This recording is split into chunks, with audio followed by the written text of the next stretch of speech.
Bonjour à tous. Aujourd'hui, nous allons voir comment créer un compte professionnel sur impôts.gouv.fr. À partir de votre navigateur, allez sur le site impôts.gouv.fr, puis cliquez en haut à droite sur Connexion à l'espace professionnel.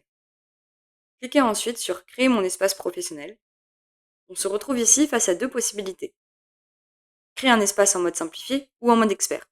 On va voir ensemble quel mode choisir. Pour cela, vous devez vous poser une seule question.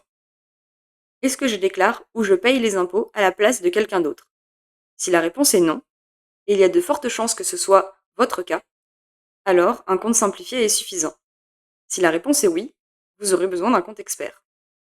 Par exemple, si votre but est de déclarer le résultat d'un LMNP, d'un LMP ou encore d'une SCI, un compte simplifié est suffisant et même recommandé. Et si par la suite vous souhaitez gérer plusieurs structures avec votre compte professionnel simplifié, c'est par exemple le cas si vous avez aujourd'hui un bien en LMNP et que vous souhaitez par la suite acheter un bien via une SCI, alors votre compte simplifié est bien toujours suffisant. En résumé, le compte professionnel simplifié vous permet de gérer une ou plusieurs structures, que ce soit un LMNP, un LMP ou encore une SCI, de faire vos déclarations, que vous utilisiez un logiciel, que vous passiez par un partenaire EDI, que vous réalisiez vous-même votre comptabilité ou encore que vous fassiez appel à un expert comptable. Revenons maintenant à la suite de la démarche. Comme nous créons un compte professionnel pour gérer un LMNP, nous allons choisir de créer un compte simplifié. Dans un premier temps, il vous faudra renseigner le numéro sirène de votre entreprise, puis le valider pour que l'administration retrouve votre société. Lorsque ce sera validé, vous pourrez renseigner les sections suivantes. Vous remarquerez sûrement qu'il est demandé d'indiquer une adresse mail pour l'entreprise et une adresse mail pour la connexion. Si vous êtes le représentant légal de votre structure et que vous gérez vous-même votre structure, vous pouvez utiliser la même adresse mail pour ces deux champs.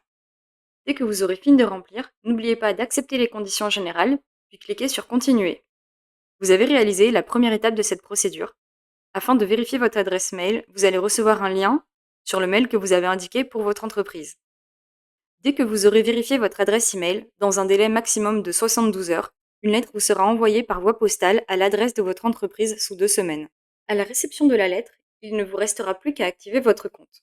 Pour cela, retournez sur le site impôts.gouv.fr, puis cliquez en haut à droite sur Connexion à l'espace professionnel. Cette fois-ci, cliquez sur Activer mon espace. Saisissez votre code d'activation reçu par courrier, puis les caractères de l'image, et cliquez sur Continuer. Il vous faudra ensuite renseigner votre adresse email de connexion, le RIB de la structure et les coordonnées du titulaire du compte à débiter.